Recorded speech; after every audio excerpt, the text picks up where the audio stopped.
Palit tayo ng cutting dish mga boss. Bus natin cutting dish. Maliit na. Nasabit na at natalbog na pag hinasaan.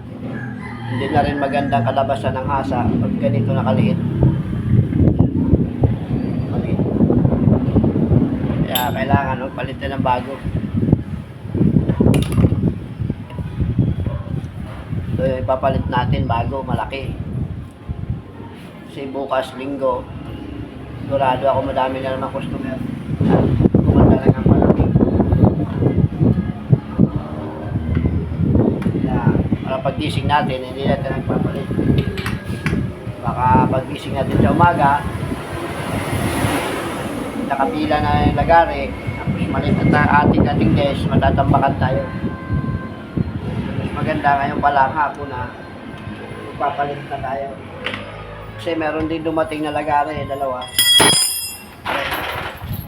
Asahin ko na ito ngayon pagkatapos palitan. Bukas ito kukunin maaga. Tapos magpapalit siya ng handle. Dahil ang handle niya ay ano lang to, temporary. Ito ay galing sa lumang lagari at saka basag na rin. Ayan o. Kaya papalitan niya ng PVC. Ito rin ay galing sa akin. Ito ay tinda ko. 150 ang bintahan namin dito. Libre na ang kabit. Ayan. Papalit natin yan dito sa kanyang luma. Papalit muna tayo ng cutting dish para tuloy-tuloy na.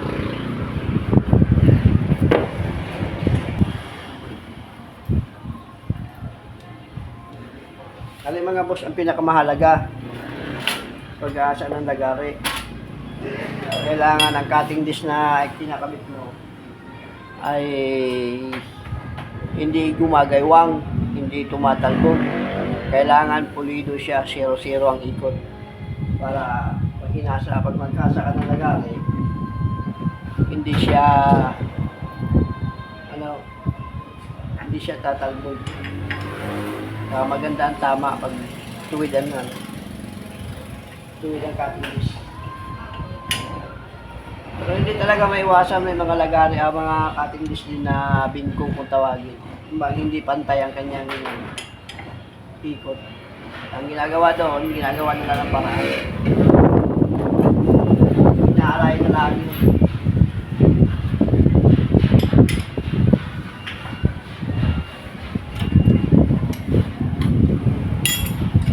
After natin mahigpitan, kailangan i-align natin ng gamit ang plies. Bawat gilid, ilalim, para diretso talaga siya.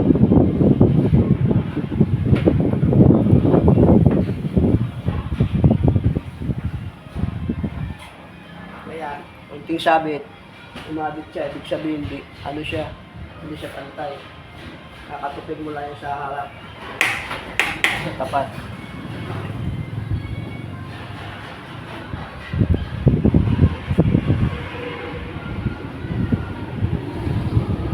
Natin camera dito para makita ninyo.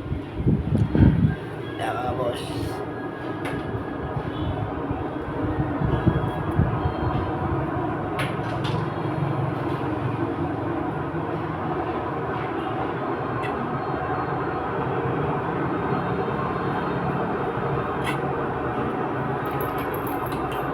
pantay natin ang maayos.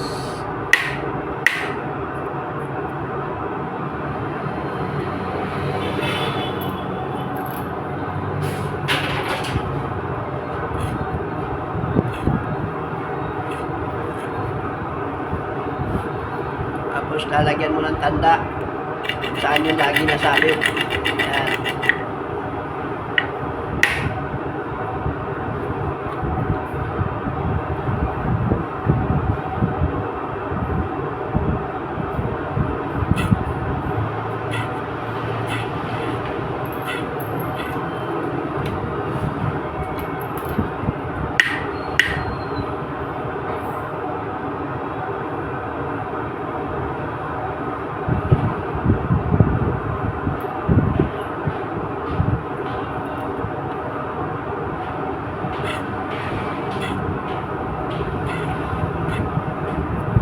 Tapos, pag hindi makuha sa katok, pilitin nyo.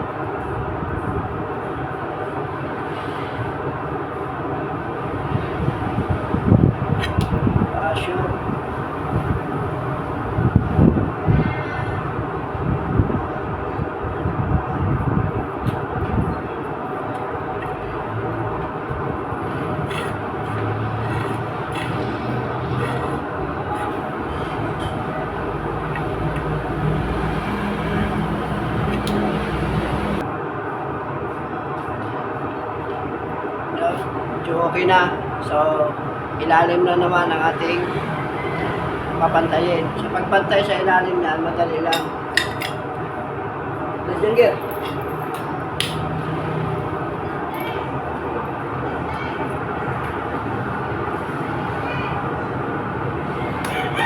Mga boss, naalayan na natin yung gilid. So, ilalim na naman ang ating papantayin. Sa pagpantay sa ilalim, madali lang. Dahil tuturnuhin lang natin siya dyan. Lulusawin natin yung mga mataas. Ganito lang yun. Bago pa ganyan ang ilog niya. Tatanggalin natin yun.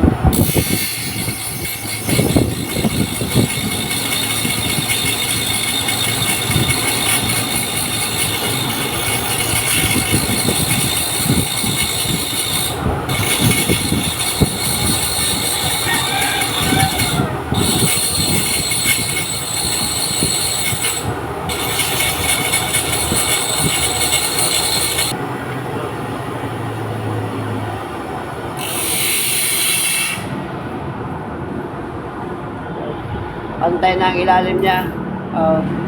Tingnan yung ikot. Diretso ng ikot niya. Wala na siyang ganun-ganon. Diretso. So ngayon, dahil yan ay makapal. Yan ay makapal pa eh. Hindi pa yan pasok sa ngipin ng lagari. Matatalasin mo yan. Tuturnuin mo yung kanto sa gilid. Yan.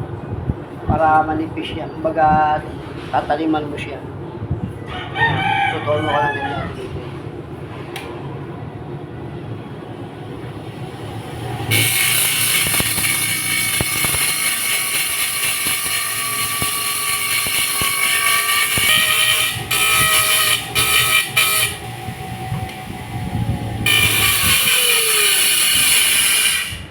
Yan. Matalas na siya.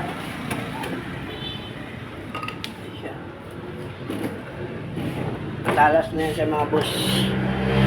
At ganito na ang nangyayari niya, no? Diba? Yung gilid niya, tinorno natin. Pinanipis natin para matalas siya. Ganito siya. At, para ganyan. At, tinorno natin yung gilid. Matalas na yan. Ganito na itsura niya. Halikod. Pero, hindi pa yan pwede yan saan. Dahil pag diniretso mo yan saan, sunog ang mangyayari dyan. Sunog ang ngipin ng lagari. Dahil yan ay may varnish pa. Madulas pa yan. Gawa ng mayang yan. Kumbaga may varnish. Parang gano'n. Madulas. Dadaanan mo muna na kahit anong bakal. May mga taso ng lagari. Kukuskusin mo muna para matanggal yung dulas. Para pag nagkasa ka mamaya, kapit talaga siya. Tanggal na yung varnish, nakapit na siya dun sa ply.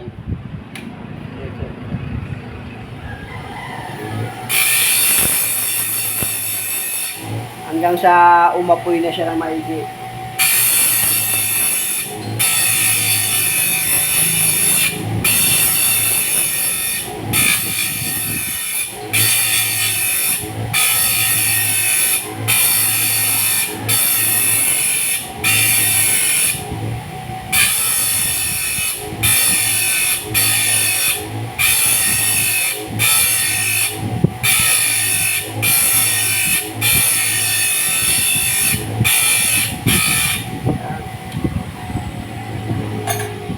Ayos na yan mga boss. Aasayan na natin itong lagari kasi bukas ay kukunin ito ng maaga. May trabaho doon sila. Aasayan muna natin ito bago tayo magkabit ng handle sa isang lagari. Kailangan ituwid muna bago asahin.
bubuksan natin. Tapos sasahin, bubuksan. Ito ang importante. Kailangan may bukas. Kasi pag walang bukas, wala simple talas. Hindi kasi lulusot. Pag walang bukas, naiipit. Kailangan bubuksan. Pag bukas ka ng lagari, kilatisin mo muna kung ito ba'y malutong o hindi. Kasi pag malutong, mag-a-adjust ka. Dahil pag hindi ka nag-a-adjust, sigurado putol-putol yan. Kaya kailangan kilatisin muna bago buksan. May mga lagari kasi ng mga sinaunay. Yung sinaunang lagari, matagal na na-stop. Yun ay kinalasan ng malutong. Saka yung mga galing ibang bansa, malutong yan. Kaya pinali lang bukas.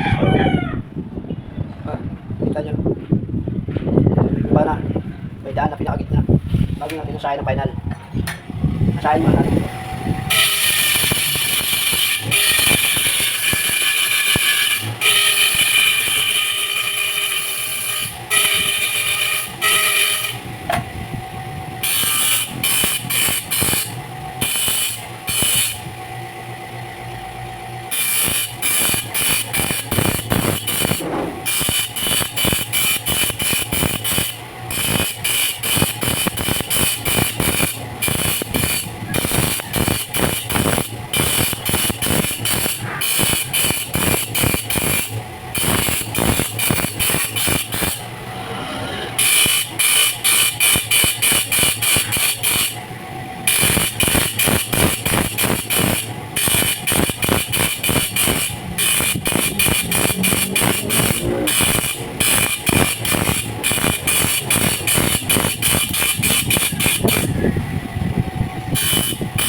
Yun, okay na ito mga boss.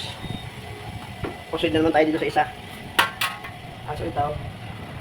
Ganito mga boss, oh. Ito malutong ito. Yan, kita naman sa katawan. Maraming butas-butas sa kanyang katawan. Kaya pag ganito, malutong ito. Pag nagbukas ka nito, kailangan mag-a-adjust ka. Hindi mo isasagad. Okay. Asahin ko muna bago natin palitan natin.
Kapag ako na lang, gano'n bakit niya hindi pa ulat? Ha? Hindi, hindi ako papantay, ako natutunan eh.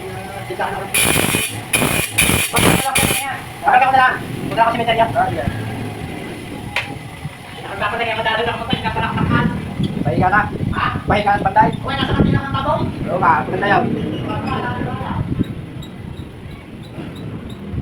Mga boss, may humabol pa hapon na. Pero ayos siya yun. Yan ang gusto natin eh.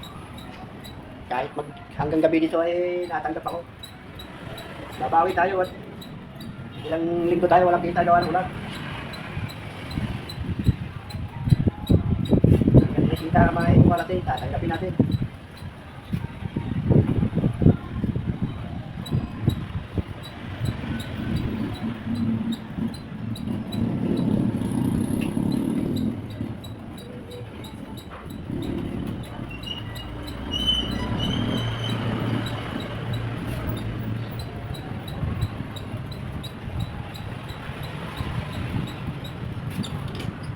Ito kagandahan yung mga boss sa trabaho na mag-asa ng naganik. Dahil nakaupo ka lang sa lilaw, hindi ka maaarawan, maghihintay ka lang ng mga magpapasa. Sigurado naman na magpapasa, hindi ka naman masisiro sa maghapon. Lalo na kung kilala ka na. Dito sa maghapon nakita ko 2,000. Pag-araw linggo, 3 hanggang 4. Pero pag hindi araw linggo, pinakamahalo na yan, 1,500, 2,000, 1,500, ganun araw-araw. Kaya napakaganda talaga. Hindi lang naman lagari inasa ko eh. Lahat ng pwedeng asahin. Gulo, kutsilyo, gunting, kahit ano. Basta pwedeng asahin.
Hello, okay na mga boss.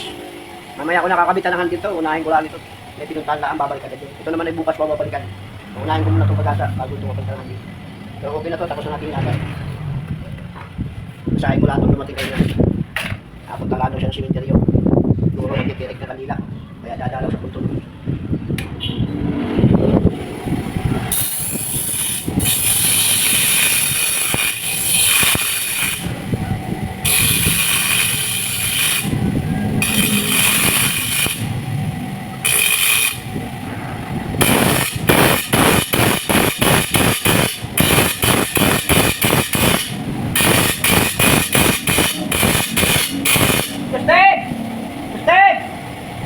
Justin! Justin! Justin! Justin! Nakaya mo? Ha? Bilang mo muna lang.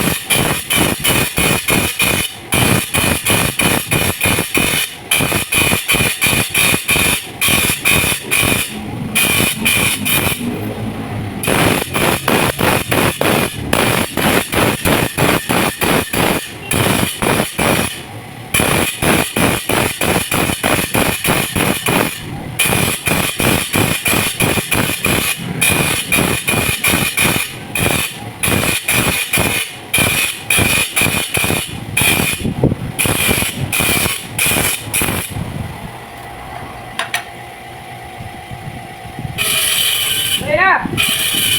Sira na natin daan!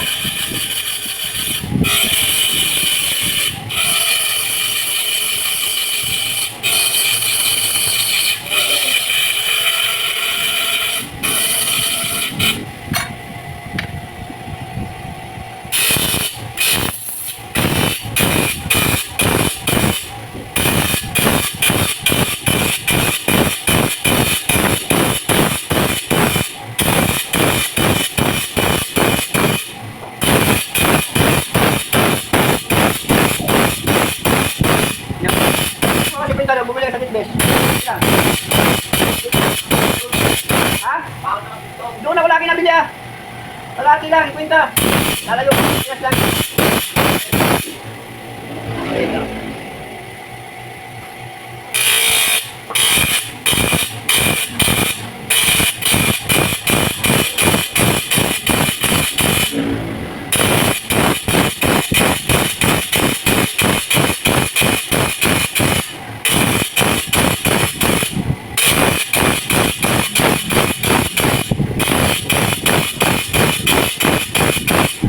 Upo ka, upo. Upo.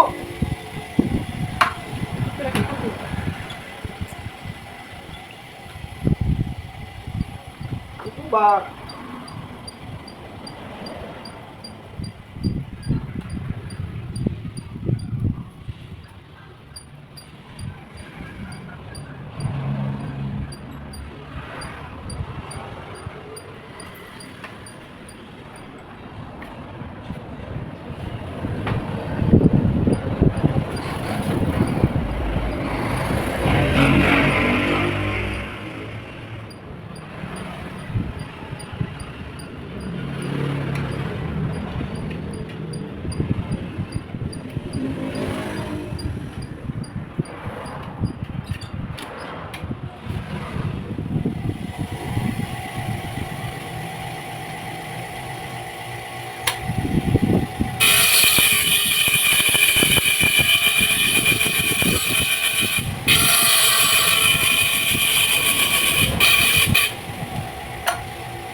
Tapos na.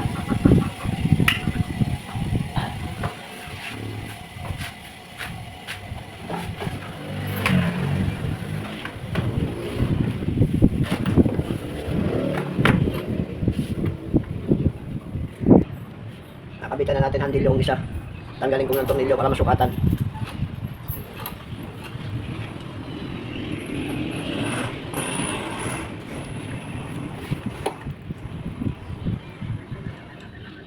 Hindi ba kaya?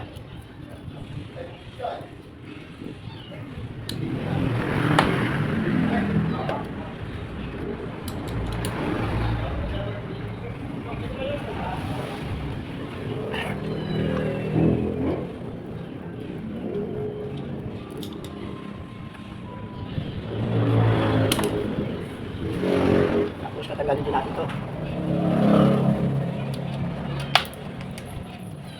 Basag na yung handle niya. Ito ay kinuha lang niya din sa lumang lagarin.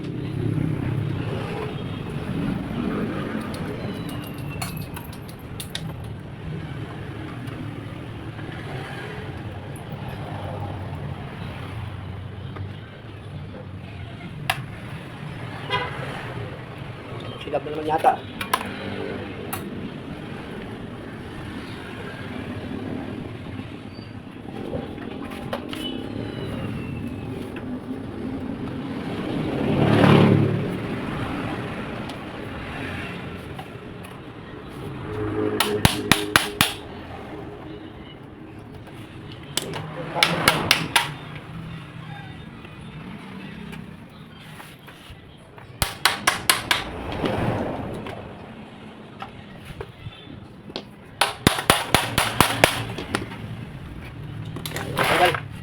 Kailangan ng force.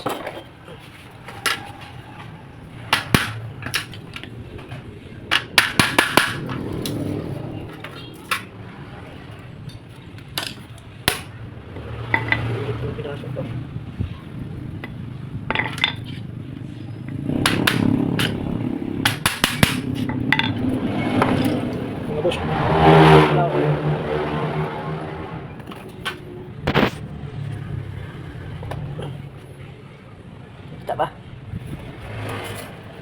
Durog na, andun niya. Basag na. Apo na natin yan. Dali yan. Apo na sa gilid.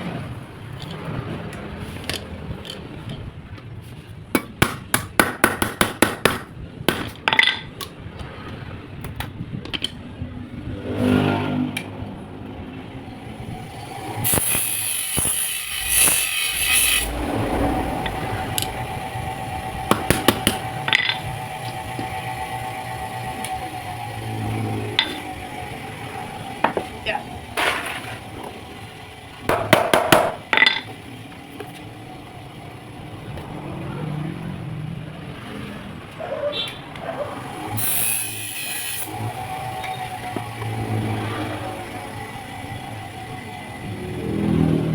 Tapos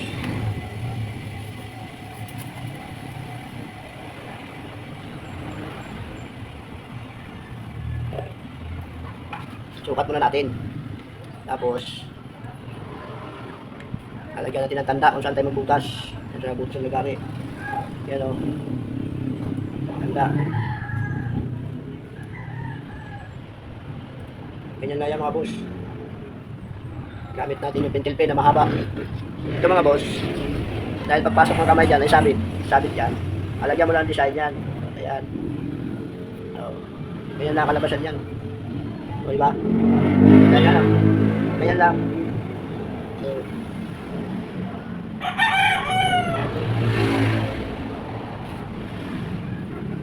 kakatingin natin yan.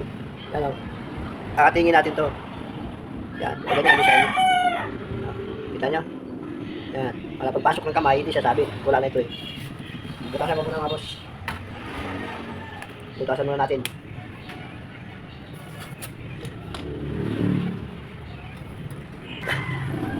Yan. Butasan natin gamit ang concrete nail.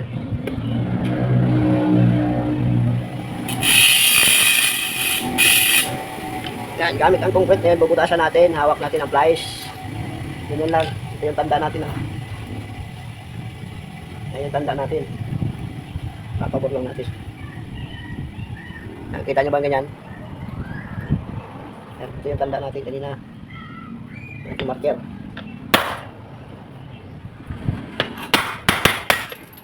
Butas.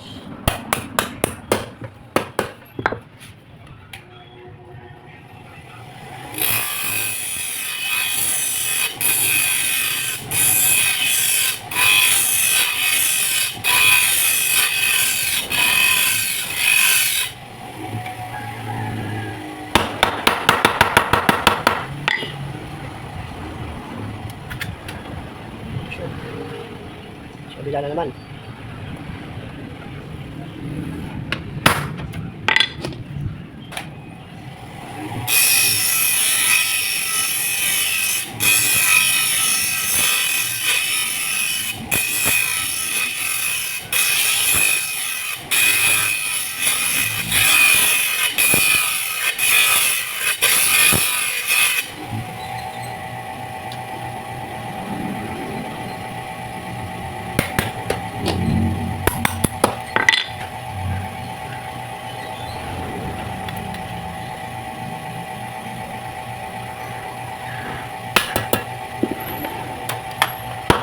Kaya mga boss, ang pambutas natin ay concrete nail. Dahil itong lagari hindi kayang butasan ng grinder. Ay yung drill, yung pa-drill hindi kayang butasan. Madudulas lang ang bala. Kaya gamit natin ay concrete nail. Tapos ito, malapit na sa butas eh. Pag ating titirahan ng concrete nail yan, mabibiyak lang yan. So patadaanan na lang natin dito sa cutting dish.